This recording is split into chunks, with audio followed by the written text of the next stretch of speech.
Project Lawful aka Planecrash by Arwayne aka Eliezer Yudkowsky and Lintamande. What the Truth Can Destroy. Episode 154.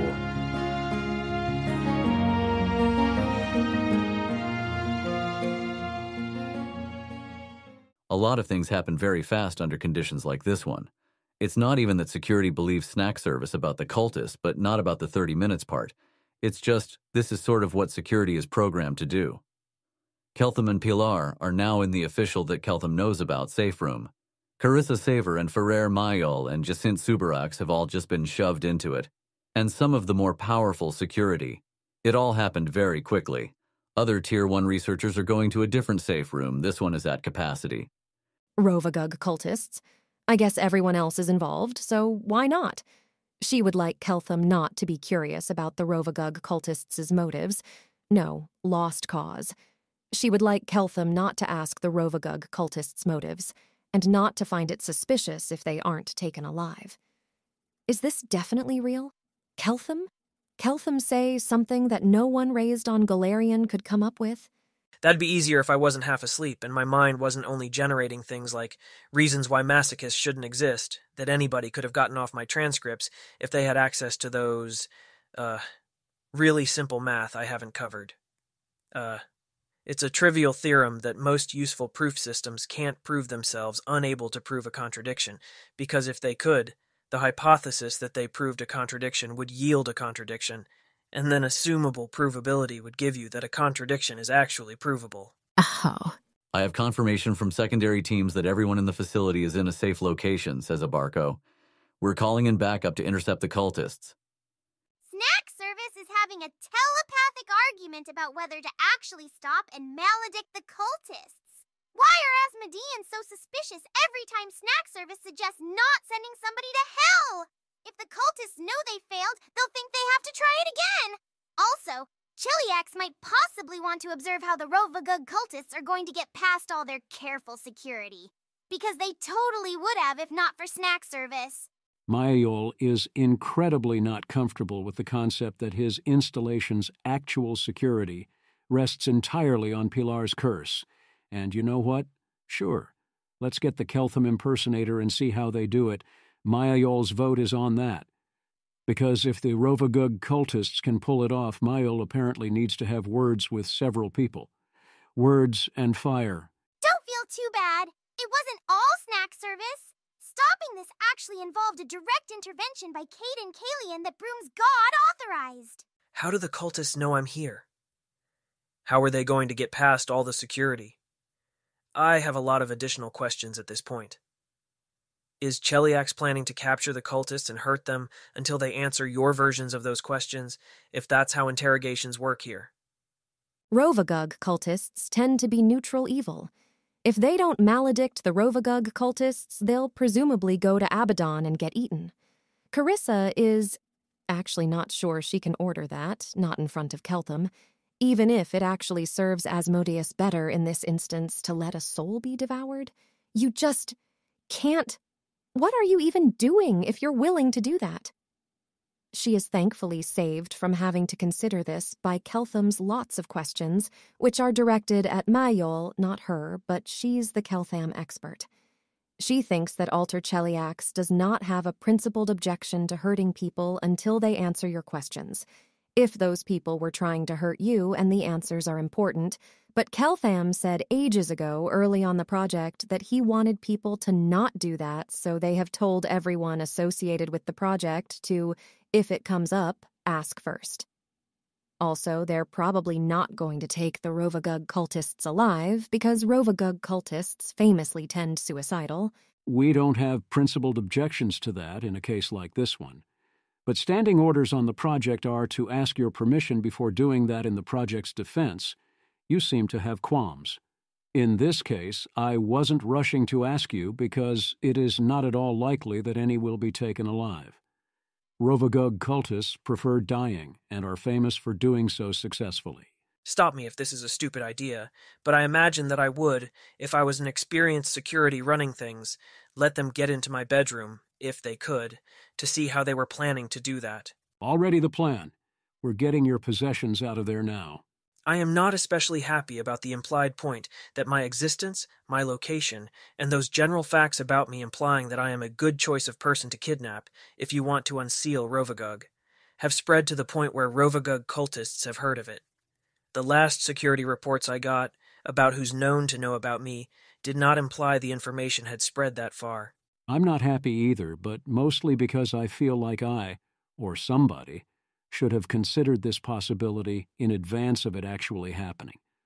Broom's god prevents most other gods from messing with this place. But that relies on agreements between gods, and Rovagug does not give a shit about those. Good point. It occurs to Keltham that if somebody had thought through this conversation this far, then him suddenly needing to be extracted from his bedroom for some non-revealable reason might have an assault by Rovagug cultists as a pre-planned excuse. He hasn't thought about conspiracy possibilities in a while.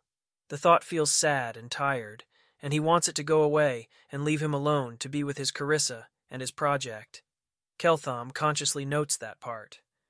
If I said that I was feeling suspicious, not as much as when the Asmodia thing happened, but a little, and I'm kind of tired of feeling suspicious, and I asked if there's anything obvious to do that makes me be less suspicious, somehow would you have an answer for that? I know it's not really security thinking, but better that than just feeling too tired about it to figure out anything. Deeply unfair how things they don't even do count against them. I don't think this is very likely to work, but it's cheap and it'd be informative. Caden Kylian, can we get some balloons in here celebrating people in Chelish governance or Chelish security who deliberately cooperated with the Rovagug cultists or tried to help them get into the fortress? It isn't going in reality because Savar isn't trying to help those people, and if anybody wants sudden balloons apparently from the curse, they're going to have to generate those themselves. She doesn't want that. She doubts the Rovagug cultists in fact have allies in Chelish governance, so there shouldn't be balloons. Nothing, which is evidence against naive conspiracy, because naive conspiracy sets Carissa up to ask that only if they've got some startling revelation planned. Competent conspiracy knows how Keltham will evaluate it. Though you would think the conspiracy would be competent, they've got a probability-aware Carissa and Asmodia now, even if they didn't have them before. Not actually the kind of suspicion I had in mind, though I guess it could help on having context for where this came from. More like there's some other reason you had to get me out of my bedroom. Couldn't tell me why. Rovagug cultists are the excuse, because that's what squares with the story about how this place is protected from gods. If it's half an hour until the cultists are expected to show up, we could go back now? No, says Elias Abarco flatly. And then, with a sigh, if ordered to let you go into the room that the Rovagug cultists are going to arrive in soon, of course I will do so, but my strong professional recommendation is that you stay here. If a place is known dangerous, you can simply be nowhere near it. Snack service. Totally safe in reality. Does she say that? Yes, there's no reason it'd be different in Alter Cheliax. Here's a jelly chip to celebrate how totally safe that would be. Okay, let's run over right now to take a look. Run back. I just don't want to fight my brain about this. It would have been better if he thought of it, instead of Carissa, but he probably wouldn't have. Do it, Abarco, and get Keltham's things out of his bedroom very quickly, though they'll have to put them back afterwards. With visible irritation, Elias Abarco opens the door of the safe room and stands aside. Keltham's bedroom has several security in it who've cleared it of his possessions and are double-checking they didn't miss anything. Nothing else is up. He'll trudge on back to the safe room, moving quickly. He feels a little better, but not very much. It's probably the combination of being woken up before dawn and having to fight what seems like an impossible to actually win battle about the possibility that nothing around him is real, where even if that were true, he wouldn't know where to look, to make it all fall apart, to have it be revealed that none of the happiness he thinks he's winning is really his, or that this isn't what happens to lost dead people after all. He'll probably feel better after he makes up for lost sleep, if he can. PL timestamp. Day 82, 83. Nidal launches a massive desperation assault, targeting the wedge of Chelish forces near the Cantargo front. Black Triune come forth at last. Aspexia Rugaton is ready for them, as are some non-Chelish ninth circles with very old grudges. Late that night, When all of them are low on spells, they get a panicked message from the commander of the second to easternmost Chelish fortress at the World Wound. One of their patrols reported they'd been injured and were going to overnight at the most easternmost Chelish fortress at the World Wound. Routine evening communications with that fortress failed entirely. Its ward stone is still holding. The lack of that would be obvious, but that might not be true for much longer. General Gorthaklek will obviously send a major investigation, in force, immediately. A pit fiend never runs low on self-teleportation. There are a bunch of cheerful paladins manning the fortress. They explain that nearly all the Chelish soldiers decided to renounce Asmodeanism, atone, and leave the World Wound to live a better life elsewhere. Of course, they didn't want to desert their posts, so they asked if the Iomedeans would be willing to cover for them until the handoff to a new batch of Chelish soldiers could be arranged, which the Iomedeans gladly agreed to. They are happy to swear to this. Is there any particular romance novel trope you know about that? Burn, burn them all, burn everything. You cannot attack. The tropes. I shall stand here wasting my time until you are ready to make constructive suggestions then. This has to be related to Project Lawful in some way.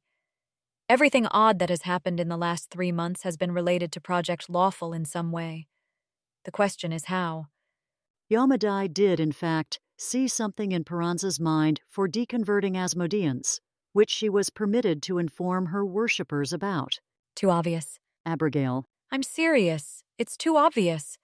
I would consider it if not for the clear trope involvement, but as it stands, no. This will be something else.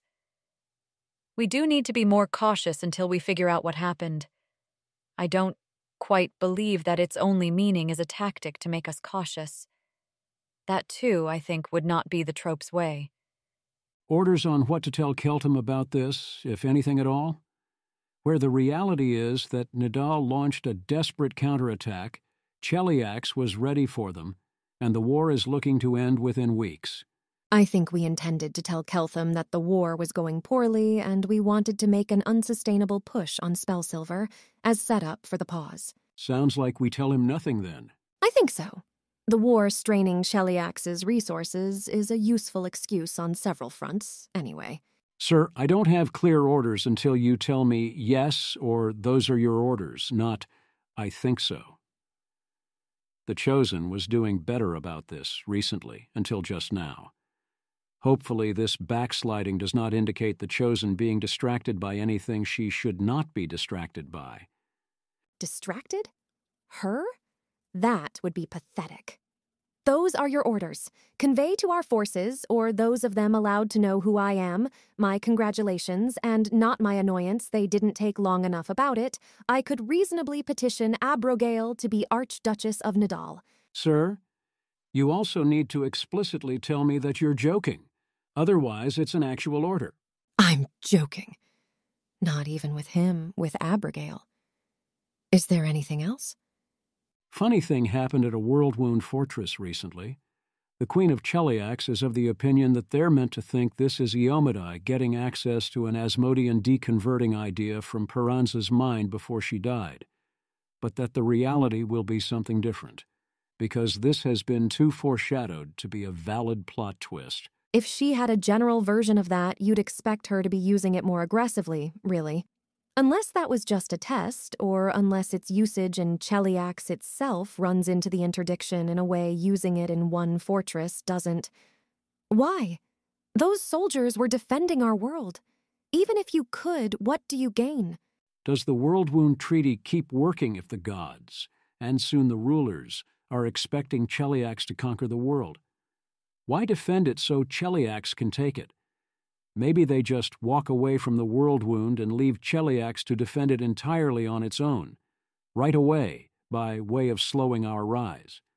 Mayal says it without any visible emotion, for all he's spent half his life there. But Carissa, who spent only 6 years, feels a surge of emotion and enjoys it as one of the first such feelings she's had in a while that didn't need to be carefully managed. I hope one day in hell they regret that specifically, on top of everything else. PL timestamp, day 84. Spellsilver production down to 2/5 usual cost. They got here in one jump from 3/5 to beneath the 50% cost barrier. The level where different things start to become possible in the economy, rather than you just having a sales advantage over existing sellers, even if they don't get any more improvements from here. And they're still going strong. Though it's still 2-3 if you only use Tier 2 prestidigitators, or more like 90% if you use only non-core project prestidigitators, as Modia reports. He'd be even happier if not for that lingering, recently reactivated part of him, wondering if his improved spell silver processes actually matter to anyone, or if they're just something that somebody dreamed up to keep Keltham busy for unguessable reasons. Well, besides the obvious guess about Cheliax, or whoever only really needing him for his genetics. The +2 headband items are successfully employed by some average wondrous items enchanters to make a +2 headband at quadruple speed. Carissa hands out +2 headbands to everyone in the project who doesn't yet have them. He landed in a broken world, and he's fixing it. +1 SD to start, and more on the way. PL timestamp, day 85. Contessa Lrillatha comes to the fortress to deliver her proposal for a 1-month massive push on production of spell silver using project techniques. There's accumulated demand to catch up on and some big needs that are worth meeting now, even if spell silver's going to rapidly get even cheaper than this, and to get started on some work that'll take advantage of the possibility of it getting rapidly even cheaper than this. They want to give all the non-core project prestidigitators Asmodea's working with headbands, now that Carissa's setup for rapidly producing +2 headbands is working, and try to train several hundred new ones, including moving a bunch of people over from other industries and paying them to try to pick this up instead. They want to open several new mining sites. They want to spend a very unsustainable amount of money as a one-off to encourage the transition towards a much more spell silver-focused economy, and they want to make a ton of spell silver very fast. Here are her projections about what next month's project financials report to Keltham will look like, under various scenarios about how well the push works out. She has one of Carissa's glibness pins because why not, even though her bluff was already ludicrous. It's at this point that Keltham realizes that, Cheliax wasn't really taking anything seriously until he was practically finished with his entire product development phase and delivering the equivalent of a finished prototype, which is maybe just how worlds fundamentally are absent competitive venture capital markets and prediction markets, and that he was too embarrassed about socially pushing to correct any of that by demanding 10 times this budget, immediately please. Wow. Imagining making that request still makes him wince, even imagining doing it over knowing how things would turn out. He really is not actually a mad entrepreneur by nature, apparently. Because yes, this is obviously how you'd do things if you were taking anything at all seriously. Oh well, probably nobody really got hurt, except a bunch of children drowning in ponds because he didn't want to take off his social comfort clothes, and they all get afterlives, right? It would have been nice if he'd noticed that under his owl's wisdom. Keltham will nod along to everything. He probably wants to take another hour to review in more detail, and a day before signing anything, but he is basically completely on board with this proposal. Great. Any questions he has will be conveyed to her. She thanks him, with great sincerity, for all his work, and leaves. PL timestamp, day 86. He signs, and manages to feel some enthusiasm about it. These dark thoughts are probably some kind of weird brain state that's terrified of actually succeeding at the thing. Or a brain state that is having social difficulties about massive bets being made on his work, even when the prospective expectation of success is clear and materially evidenced, not resting on his personal assurance at all. If something weird goes wrong, it will still be very clear what the reasonable prospects were, and that they didn't rest on his promise alone. The next stage of the Keltham corruption plan is a very pretty set of earrings Carissa has just completed. They act as Gaius with a simple command: don't say stop. The order Keltham gave her, with the secret logic Abigail saw, that if she ever did refuse him, he'd know the premise of the whole thing had fallen apart. So this, of course, is the way to take that certainty from him. They're very impressive workmanship. She's going to wait, she thinks, until after the suspension. Things feel fragile. Not any specific things, just things in general. Keltham seemed persuaded by Lrillatha. Security says that no one has been inspired to treason by the knowledge that Cheliax is about to win for good. Why risk breaking their momentum towards the most difficult, terrifying, lonely thing she's ever imagined commanding? She's terrified of it. She keeps thinking of bizarre and implausible ways she might fail to wake up. What if Abigail's deposed? What if Osirian attacks? What if civilization is wiped off the face of the planet, but Carissa, trapped in stone, can't go to hell? It's the winning move, and she likes winning moves. And anyway, she has to serve Asmodeus first, whatever she happens to want. But she can't help it feeling like the worst thing in the world.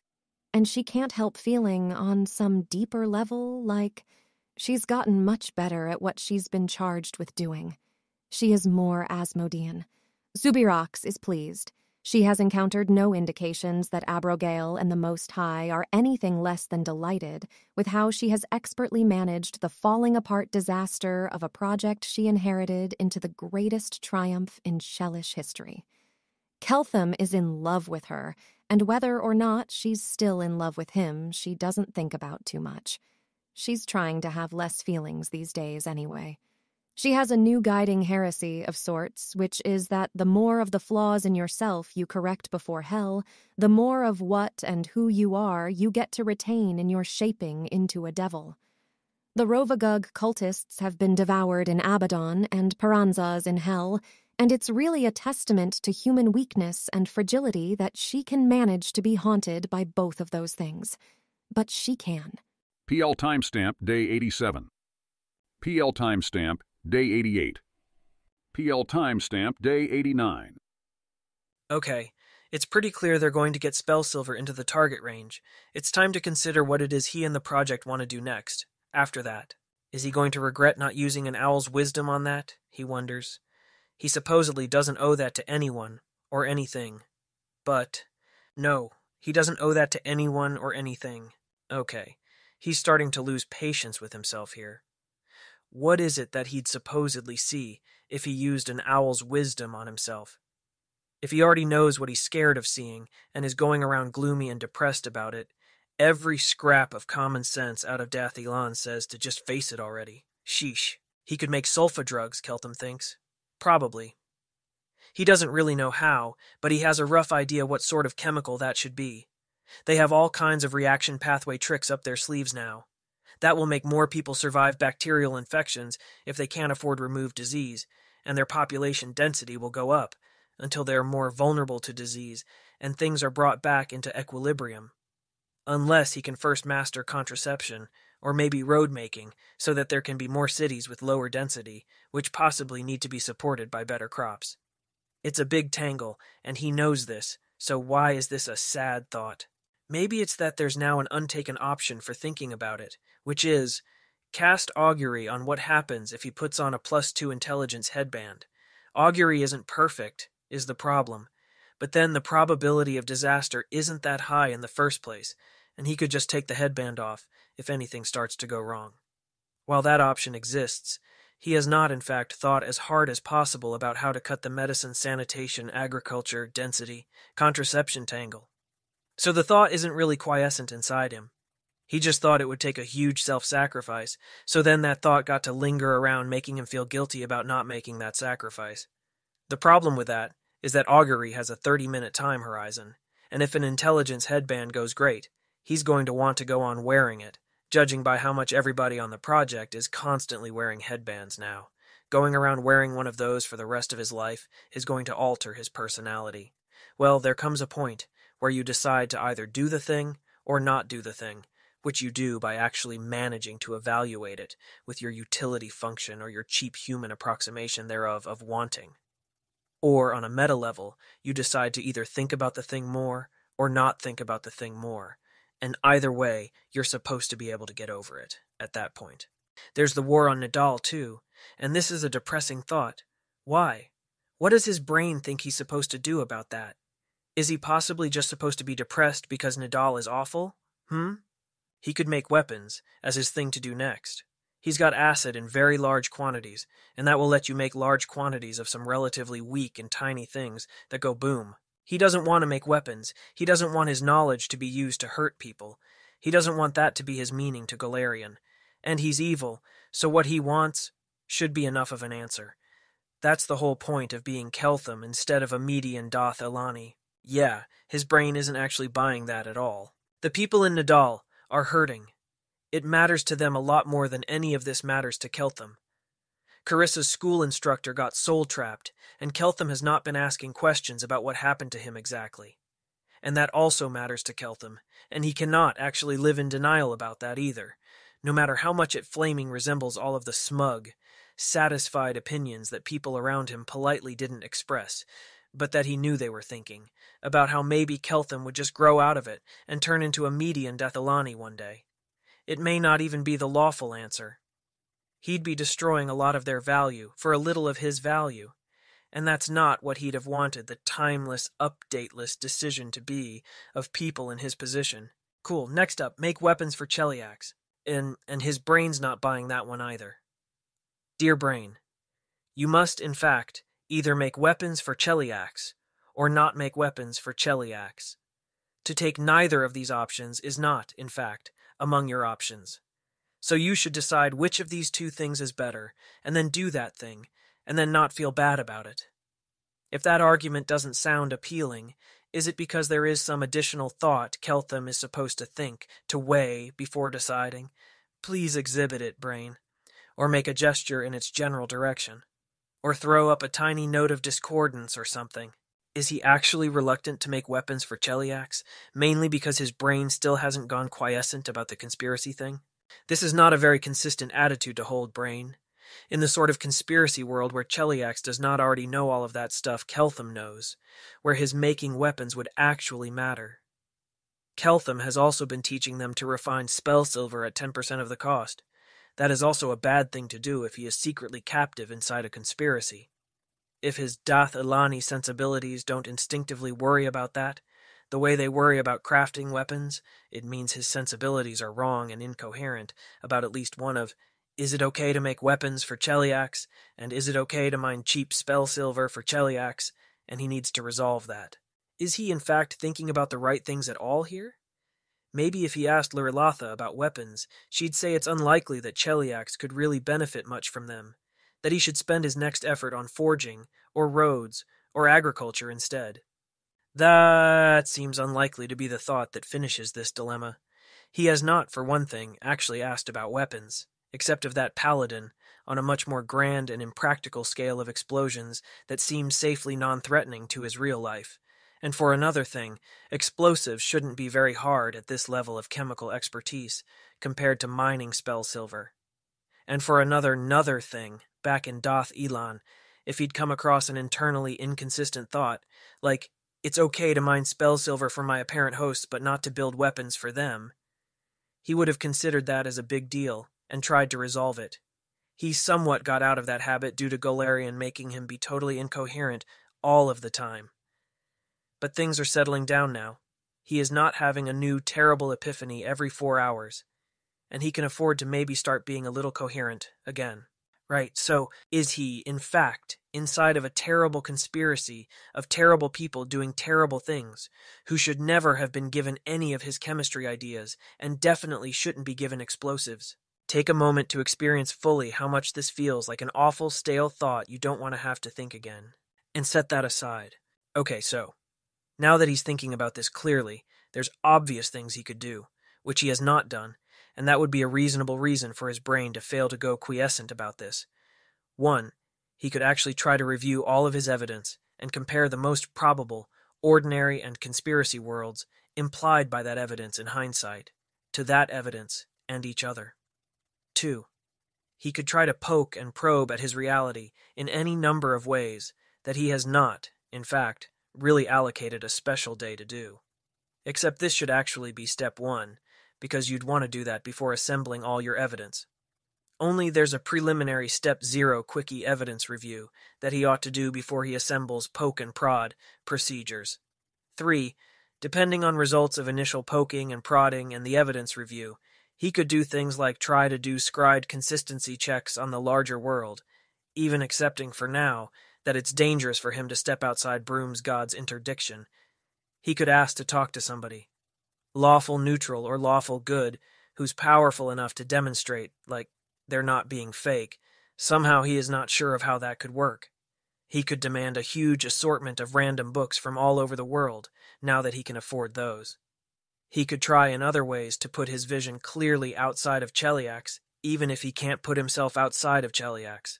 It's not going to resolve any doubts about his having landed in a competent super-civilization that could keep him completely deluded. That's probably why doing this hasn't seemed worthwhile to him before now. It's not going to make his fears go away. But it could maybe resolve his doubts about whether making explosives for a weaker, putative version of Cheliax seems okay.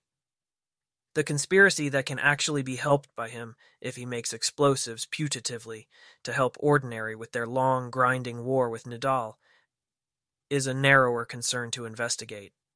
Even if Lurilatha said Cheliax didn't want any explosives, he obviously ought to do that, just about the Spellsilver business. Really, arguably, he should have done it before, but on arrival he was still disoriented then on a level where that would have been hard. And then he was too busy making Spellsilver.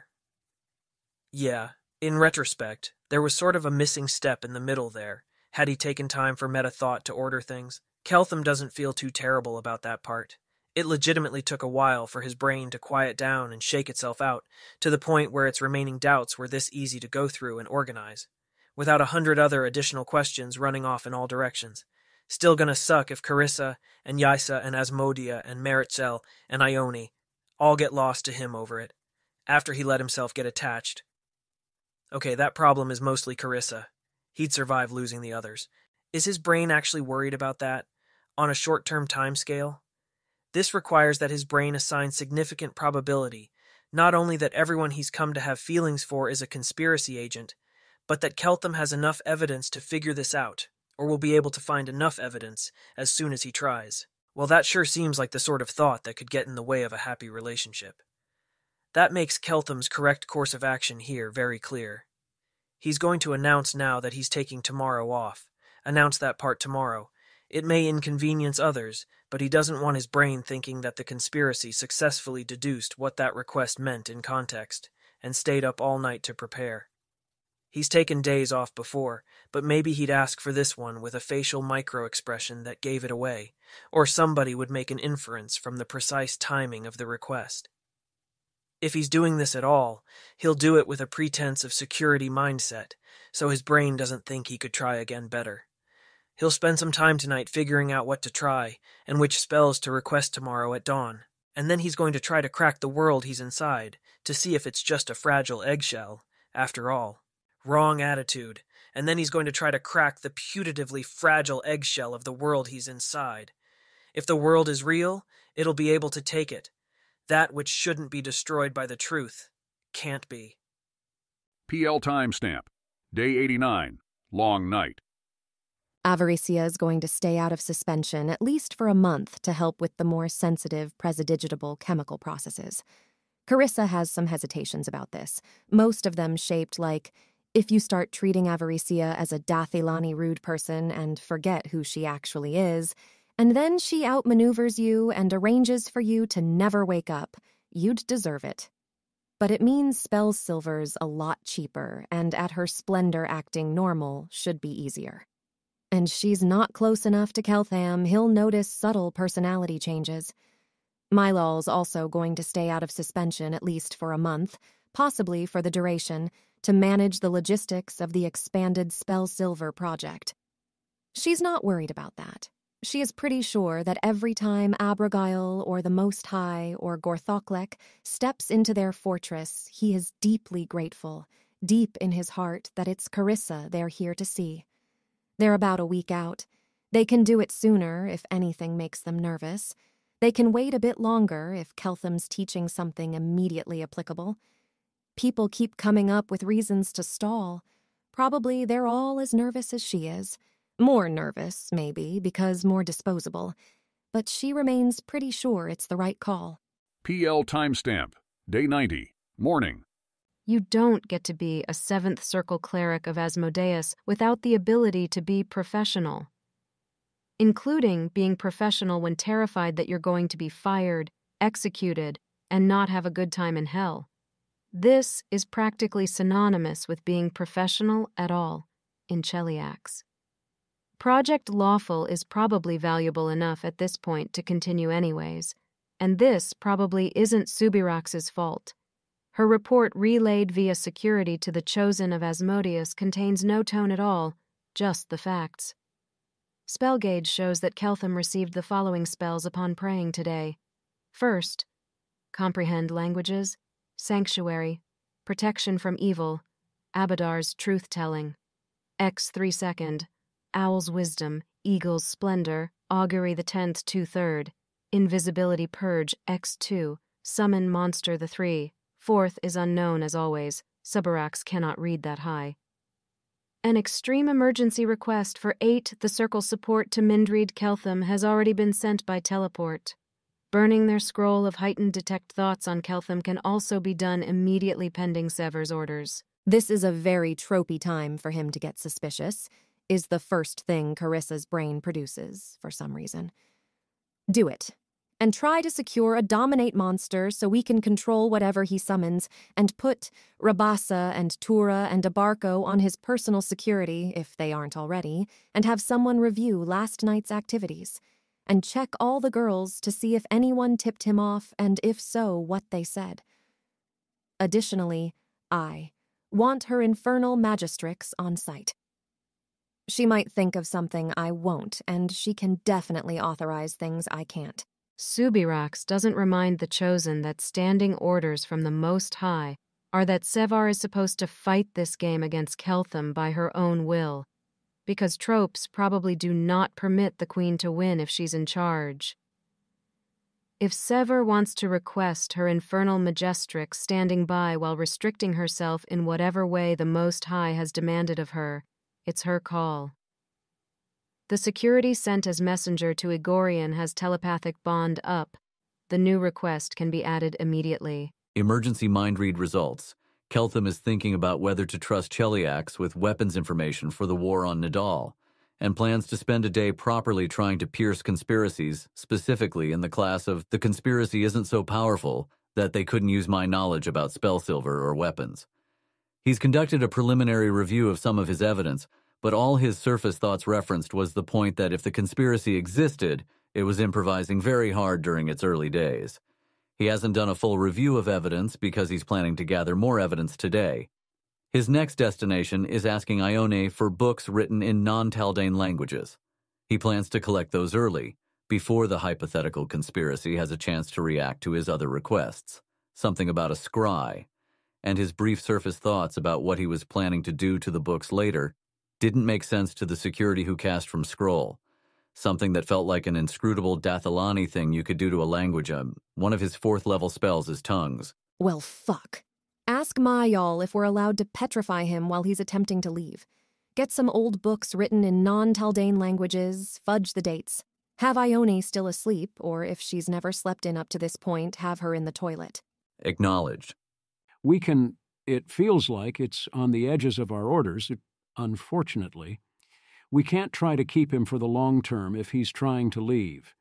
If the time has come for him to leave, if it feels like the time has naturally come when he leaves us, we could definitely petrify him for a day, a week, if we don't mind him noticing that. If we think he's otherwise going to leave us for Osirian, it becomes worse to stop him, delay him. I don't know if that instruction is just about Osirian or if it would apply to other destinations too. We cannot lie to him or tell him partial truths in a way that is intended to make him choose a destination other than Osirian. I will continue trying to understand our Lord's commands. Praise Nethys. Praise Nethys. Praise Nethys. Sure, she can be in her library's toilet. It will be useful to have a chance to regain her composure. She hopes Keltham dings them 1,000,000 factors of 2 for it. Whatever's going on right now, Ione will play this out diligently and in absolute conformance to security's instructions.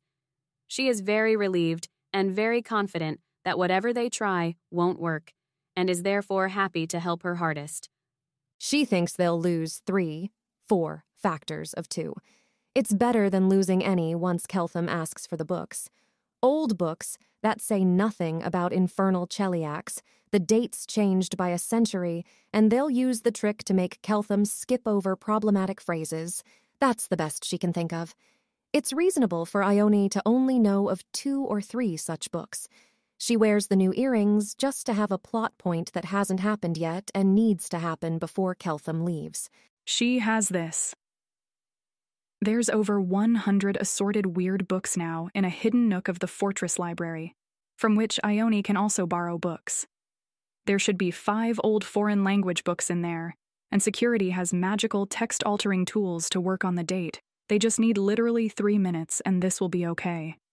She has not quite totally forgotten about how she doesn't want Cheliax conquering the world per se, but that's just letting her operate at the height of her job, the peak of her game, without being so afraid of losing.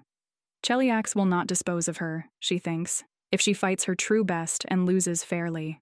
And if they do, there's always the gardens. Ione's not visible in the library. She has been on every previous occasion, at roughly this time of morning. Keltham assigned likelihoods in advance this time. He hasn't done a full review of evidence, but it's really, really not good, and possibly indicates mind reading or its equivalent being used on him. He doesn't want to lose Carissa. There's a crack in him that makes his voice break slightly when he calls out, "Ione?" Just in case. Keltham, in the toilet. Part of him is apparently pretty scared here, if he emotionally updated that fast. Weird time-sensitive task. 5 books in 5 different non-Taldane languages from the Ostenso Library. Can you tell me their titles as soon as you know them, without borrowing them yet? That gives them less time to run a search while she's in the bathroom. He didn't consider this exact possibility. Call it 2 bits for mind-reading conspiracy. Not great, but fine if the rest of his day doesn't go like this. Okay, this is new. I have a vague sense of what books like that are in the library and roughly what's in them, and I can pick from 5 different languages, but I can't actually read the titles. You want me to pick 5 and tell you what they're about? Works. Keltham is planning to pick 3 of the 5 and ask Ione to summon 2 others instead of whichever other 2 she named. She should have thought of that. Instructions to security on book alteration. We need 7 books, not 5, and produce up to 11 as quickly as you can. This is literally the most suicidal thing she'll ever do in her life. But it's the end of her game, and she wants to play it to the fullest.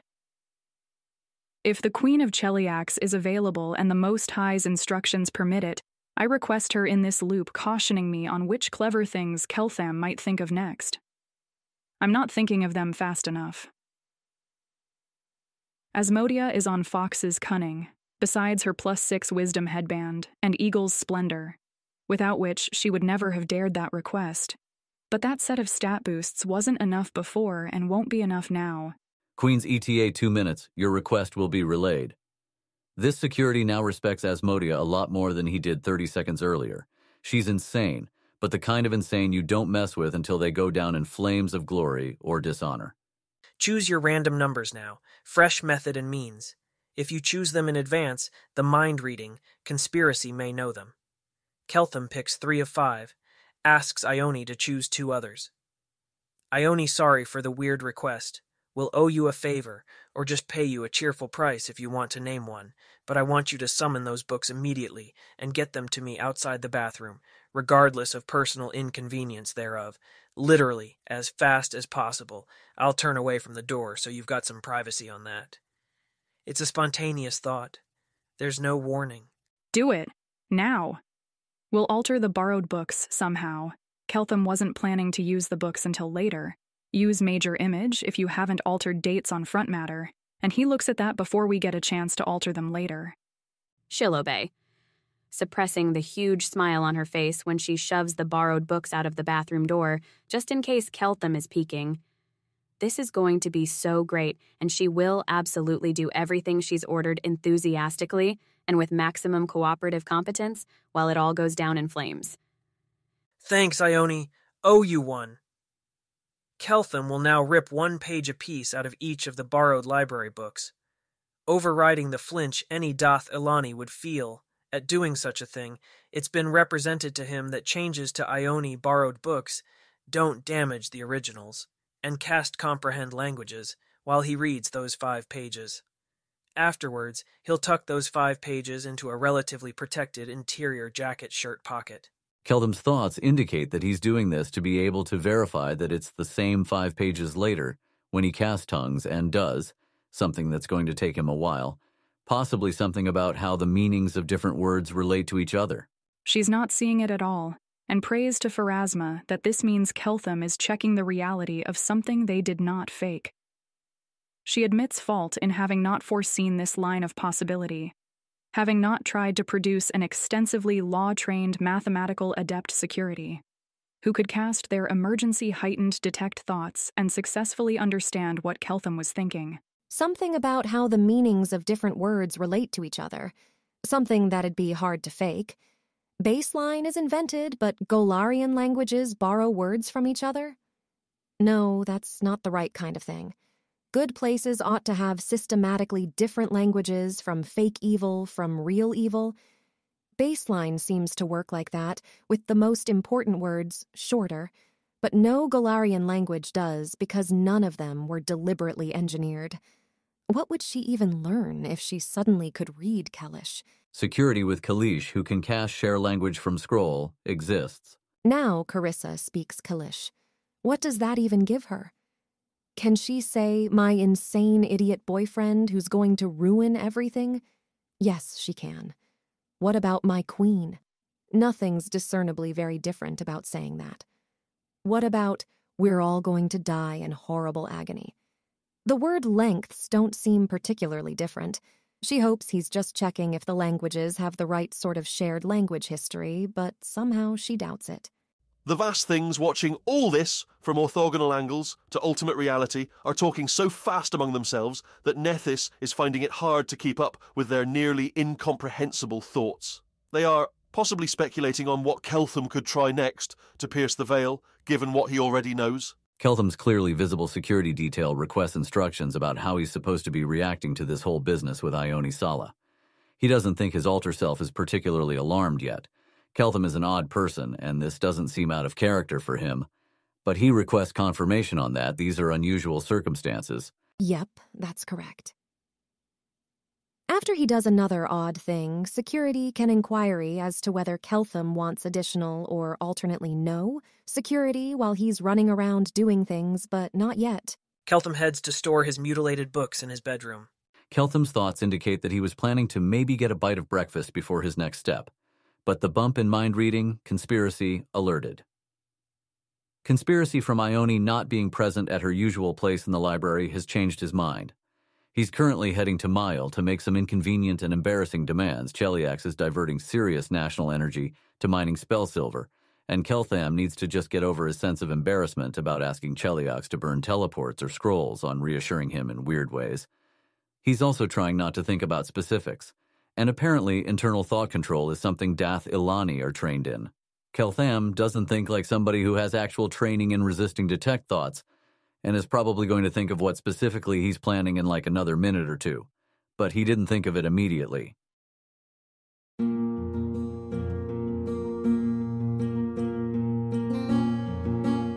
If you wish to support this AI reading and others like it, please visit patreon.com/AskWhoCastsAI. Any help is appreciated. And thank you to executive producer John Doe 7776059.